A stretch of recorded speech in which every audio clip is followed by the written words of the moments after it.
Let's keep flipping. Okay, flipping. Okay, so that is an art. Look at that.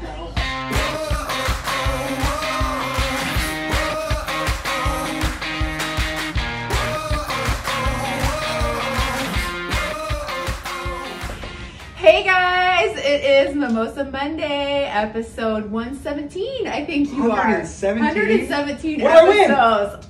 Nothing? A day. What? A dinner date. Yay! We are here with Chef Aaron Holt of Doolitte Farms, and oh my gosh, you have a lot of stuff going on. Like, so excited for you. I don't sleep. I have to say, we're sort of like we're using your abilities and your skills for this evening. Yes. So it's my dad's 70th birthday. Actually, it was a couple months ago, but we hired Aaron to do a private dinner for our family, and so everybody's going to be coming over. You've been here for a couple hours, set up, ready to go. Mise en place. And we will be having this 4-course meal, which I was telling my friends about it earlier, and they were like, oh my gosh, oh my gosh, oh my gosh. So we'll talk about that too. But Aaron, tell us a little bit about you, what you do, all the things going on in your life, and exciting stuff. I am a chef, basically. Yes. That's what I do. I love cooking. I love eating food, growing food, talking about food.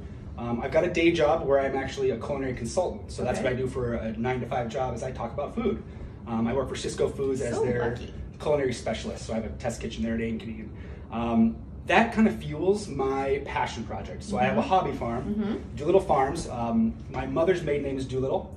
She was born in 1948, and she was born in the farmhouse where I conduct my business. So this farm was built in 1905, and it was built by my great-grandfather, Wesley Doolittle, and passed down the lines, passed to my uncle and my mother. And in 2016, I bought my uncle out. My mom gifted me her half, and I outrun this 53-acre farm where I grow edible flowers, microgreens, fruits and vegetables, and then I take those ingredients and then cater around the state of Iowa and try to go to cool venues. You know, people's homes. We're in this awesome house in Adel right Sarah's now. house. And this place is awesome. I feel like we're in a log cabin in Colorado. But then I do like old barns, I do jail cells or old restaurants, and try to bring that Des Moines food scene to the outer parts, the rural parts of Iowa. So that's kind of really what's kind of caught on. I won this 2018 Chef of the Year award, and ever since then, this business has kind of taken off. So I do about 2 or 3 events a month, and I turn down probably 10 events every month. Why would you turn them down? Just because I have a day job, and I have 2 daughters, and if my 5-year-old, if I do dinners every weekend, she will not be cool with that. So the reason I took the Cisco job, being a chef for 22 years, I was working 89 hours a week. Kind of got burnt out with working nights and weekends, and I needed to see my kids. So I took this consulting job where I get 9 to 5 and I get the nights and weekends off. But that allows me to do my little passion project, which is this hobby farm. You get the best of both worlds. It's really great. It's awesome. So all the money that I make on these Doolitte Farm dinners goes straight back into that property. I'm trying to rebuild that 115-year-old property. So we put a new roof on the house. We put a new septic system in. We dug a new well. We're building on the fencing, putting new gardens in, planted a bunch of perennials, all the asparagus and the berry patches, rhubarb, and just a ton of things. We're adding chicken coops, and we're gonna do rabbits and ducks and bees this spring. Oh my gosh. Yeah, we're getting into, probably not gonna get into too much more livestock. Are you gonna move to the farm? Eventually, yes. So my wife and I live in Altoona now. We're about 40 minutes away from the property. But I've got a full-time employee that I hire that's taking care of everything. Take care of the farm. And you had mentioned to us earlier that your next project was going to be building a greenhouse on the farm as well. So we just want to be able to extend the growing season. Start offering things in March and April, and not just in the summer. And then obviously too, you can grow things, certain kale or hardier lettuce, you can grow into December. So really there would only be a few months out of the year if we had a greenhouse that we wouldn't be able to create generate our own vegetables. And that's really the key, is I want to be able to grow my own food, cook my own food, and then deliver it to people all over the state. Awesome. Well, how cool that you get to live out your passion day and night, and weekends if you want to. So you have a couple of events coming up that are open to the public and some that are private. And so on the Doolitte Farms LLC Facebook page, all those events are listed, and you had a new event coming on that's not on there yet. February 6th, we're doing a dinner at the Prairie Moon Vineyard in Ames. I really like this place because my wife and I were married there in 2012, so I really have a keen sense of connection to that spot. So I do a dinner there every year. Usually trying to generate some income for them during the winter months because they don't have a lot going on there in the winter. So February 6th is that dinner. So. Okay, so you can sign up online on the Facebook page if you want to. Okay, let's talk about what we're having tonight. So this is just kind of a sample menu of what might be available. And I love, like, the cool thing is when I contacted Aaron about the dinner, he said, do you have anything in mind? And I'm like, well, you know, Dad's a farmer, raised hogs, you know, but like everything. So probably incorporate some pork in there at some point. So then Aaron came back with a sample menu and then said, you know, let me know what you want changed, if anything. And I don't think we changed anything. Like, it was amazing. Good, so tell us a little bit about how you come up with those menus, maybe what our sample menu, or like what our menu is tonight. I stick to seasonal. I mean, that's my main thing is seasonal ingredients. So you're never going to have tomatoes during the winter because I don't have good tomatoes. You know, we're doing things more like butternut squash. So I've got a really good butternut squash bisque that I made here using some local cream from Picket Fence Creamery. We're gonna top that with some crispy prosciutto, and I've also got some other little garnishes that are gonna go on there. So we grow edible flowers, we grow microgreens and stuff. So some of that stuff's gonna be going on this plate. I've got a lot of things working, so I'm trying to think. Everything is like packed up and like even like you're so organized. Oh, I have to be. Yeah. You have to be when you do these. Yeah. The second course is a bacon wrapped pork medallion with poblano creamed corn.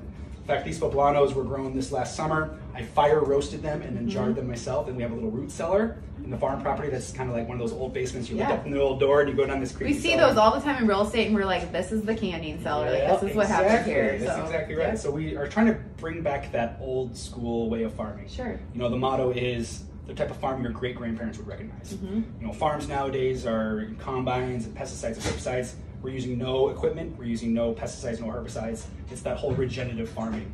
We want to do as diverse amount of livestock or animals, so we don't kill things. When I have bunnies that come and eat my lettuce, I let them eat the lettuce. They're gonna poop, and their poop is gold. So we don't kill anything on the farm property either. If anything, raccoons are kind of the toughest one. What about the chickens? I don't have chickens yet. I know, but when you get the chickens, egg layers. Oh, so, okay. You have to do two different types of chickens: egg layers or roasters, which are meat. So we're doing the egg layers mainly for the fertilizer and then the eggs, obviously. So, but we don't want to kill anything. We want everything kind of to work together.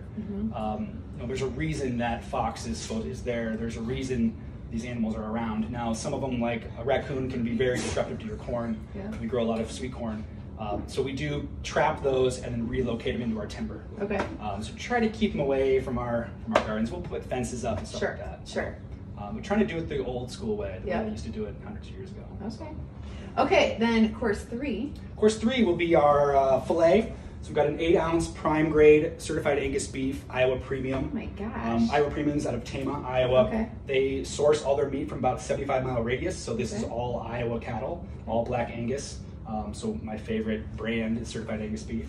And that's going to be served with an au poivre sauce, which is basically a cognac peppercorn gravy. One of the French mother sauces is my favorite sauce. French mother sauce. French mother sauce. Yes. I love it. And that's going to get some tricolored smashed potatoes that I got from Bday Farms. They're out of Johnston. He's got just a great operation going over there. And we're also going to be serving, what else is going on? The julienne vegetables. So these, unfortunately, would normally come from our farm. I grow all this stuff. Cannot do that this time of year. Gosh, so this time of year, that came from Cisco, which will be sourced out of California. Yuma, Arizona, and Salinas, California, where we get most of those vegetables. So, and then dessert will be a vanilla bean creme brulee. I'm using a Madagascar vanilla bean paste. And we're using local Picket Fence Creamery, and then we've got some fresh berries right on top of that. So when we have the dinner, you can like present the courses and like say all that stuff. So I think that's really cool to know like what you're eating and where it's from. And the local aspects of all that. So we got the cheese and meat board over there with a bunch of Prairie Breeze, which is Milton Creamery out of Milton, Iowa. Maytag Dairy is a blue cheese out of Iowa. And then we've also got some items, cured meats from La Quercia, and some local honey from Bell Farms. And I think that is it on the local for that one. Oh my gosh, it looks amazing. So, So you are available, obviously, for private dinners too. Yep. Just reach out to him via Facebook, and you can do pricing and menus and all that stuff. Because it sounded like you had a pretty wide range. Like you gave me the option to do, I think it was a 10-course meal. Yeah. So I've done that 10-course. Yeah. You know, $250 per person. Yeah. You know, I'll do pretty much anything. Yeah. I've done the 12-course vegan meals. Sure. But when you get into 3 or 4 people, 12 courses, it does get a little expensive because I don't know if you've noticed how much I bring. Yes. I even bring my own trash can. I even was looking for your trailer outside because how did this all fit? Yeah, nothing gets, I basically try to leave the place cleaner than I found it. So I take all my trash, I bring all my own plateware and glassware and silverware. Yeah. Basically when I leave, my hopes is that it feels like I was never there. Yeah. Besides maybe a full belly. Yeah, so. And the memories. And the memories. Great. Awesome. So follow Doolitte Farms LLC on Facebook and just catch all the events and happenings there. Aaron, thank you so much for doing this. It was awesome. Cheers. We'll have several photos and everything following, and just check out the events. Love it. Thank you. Cheers.